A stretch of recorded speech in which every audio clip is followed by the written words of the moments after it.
to see that again.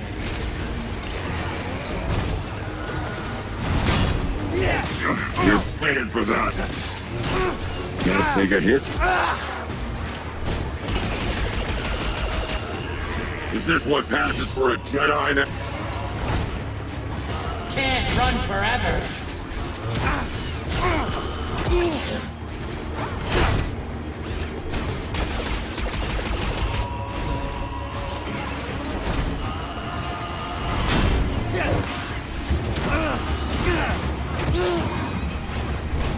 Oh, come on!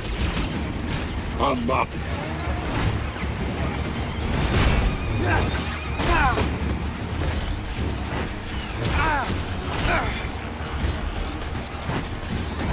Look at him move! How does he do that? Take it! That wasn't just any clanker.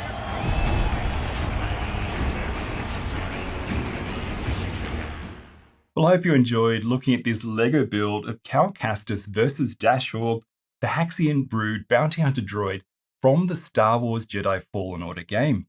Now, it's normally at this point in the video that I'll be mentioning where you can find building instructions for a build like this, as I typically like to feature models in videos on my channel that my viewers can build too. That was my intention for this video. Unfortunately, however, halfway through filming the overhead build scenes for this video, which I'll show you soon, I've discovered that the instructions for this model have, for some reason, been removed from Rebrickable. Now, I bought instructions for this droid and another mock from the designer of this model last year, and I've had the parts for these builds for over 6 months now. But as you can see here, although Rebrickable is still allowing me to download and access the instructions via my account page because I bought the instructions previously, if I click on the links to the mocks or the designer link, I'm getting page not found errors. I recall the designer's handle was CraftedBricks, so I've tried to see what I can find on the internet about this designer, and although I can find this bounty hunter droid model on some very dodgy third-party mock sites, it looks like the designer has sort of vanished. His Reddit profile is deleted, and I can't find him on Instagram anymore, and he's not turning up on Eurobricks or other LEGO forum type sites either. So at one point last week I was thinking, should I abandon this video? But I thought, no, it's such a cool build that I really want to show you. And I've had a number of issues to overcome with this project that I want to talk about that are actually common to builds where the designers design their model digitally only, which seems to be the case for this custom model. So I thought sharing my experiences with the build may be interesting. The build, per the inventory that CraftedBricks originally published on Rebrickable, uses approximately 830 parts. And while I found the bulk of the parts were straightforward to find on Bricklink, there are unfortunately several rare parts included in this design, like these old school hinge bricks, that I found hard to find in a new condition on Bricklink, so I opted for used parts for some elements. In terms of the build itself, steps 1 to 6 have you starting the core of the body of the model, and as I plan to light up the center elements in the left-hand sensor or eye of the droid, I immediately had to deviate from the instructions, using alternate parts to allow me to fit the required LED lights and wiring. I also had to drill several small holes in some of the plates and elements, like this domed quarter piece for example, to allow the wiring to pass through. Steps 7 to 31 involve completing the front body or face section of the droid, and it's at this stage that I've successfully fitted off the LED lights behind each of the coloured translucent elements, and my intention will be to fit one of the Light My Bricks small battery boxes within the main body of the droid, which by about step 52, and after a lot of trial and error, I've been able to do successfully. As you can see here, the rear body panel I'm showing is going to sit nicely over the battery box to conceal it, and will also conceal the splitter board and wiring. By step 147, I've completed the waist assembly and greebling on both the left and right hand sides of the body of the droid. I've again deviated a lot from CraftedBricks instructions, adding in my own take on the greebling details, and I've used alternate parts for the hoses, as there is no way that the rigid hoses that CraftedBricks specified in the parts inventory are going to bend like he shows in the instructions. I've also had to use glue to strengthen up the waist assembly. The design looks good, but in practice it is weak, and the 2 axles with the balls in the end the legs will socket onto are not supported properly internally. It was also during this stage of the build that I noticed several build sequence errors, like these sloped elements, for example, being fitted to the model at step 82, with the plates that go underneath them fitted in the next step versus in the step prior. This, the issue with the rigid hoses and the weak waist assembly are typical of the sort of issues that you may see when a designer has built their model digitally only on their computer and has not built and properly tested their design in person with real LEGO parts, which is what I suspect is the case with this Bounty Hunter droid design. Moving on, steps 148 through to 234 involve building the legs, and while they look good, and again I made some of my own changes as I went, the joints are clearly not going to be strong enough to properly support the weight of the droid.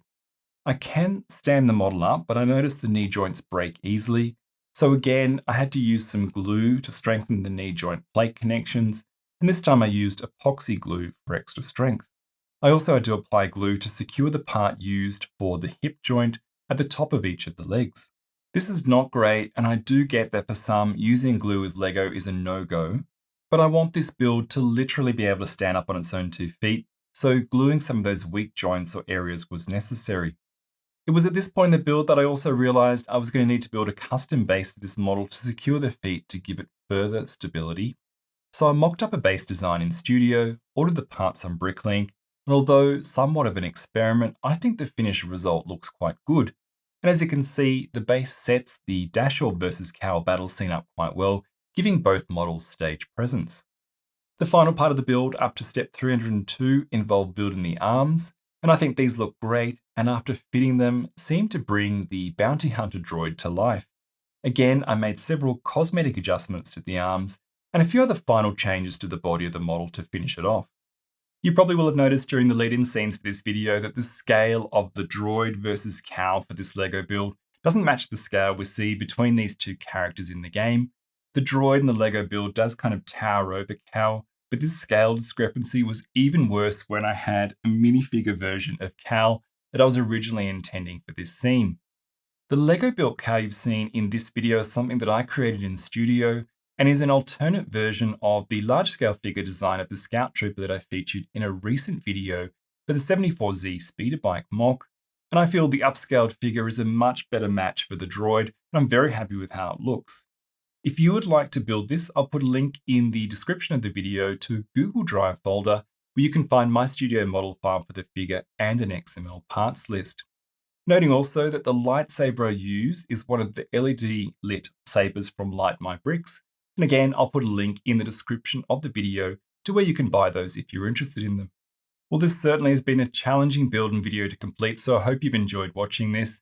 And I'm sorry I don't have that link to share the instructions for the droid with you, but if you happen to have intel on how to contact CraftedBricks, can you please let me know by posting a comment on this video, as I'm sure there are some people who would like to get in touch with them to purchase instructions, as they may like to build this model too.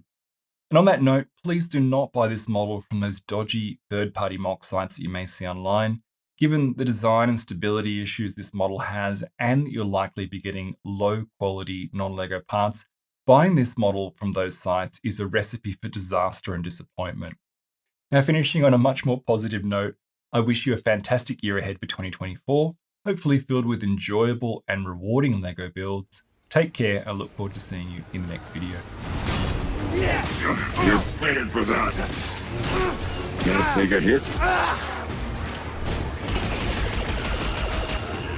Is this what passes for a Jedi now? Can't run forever.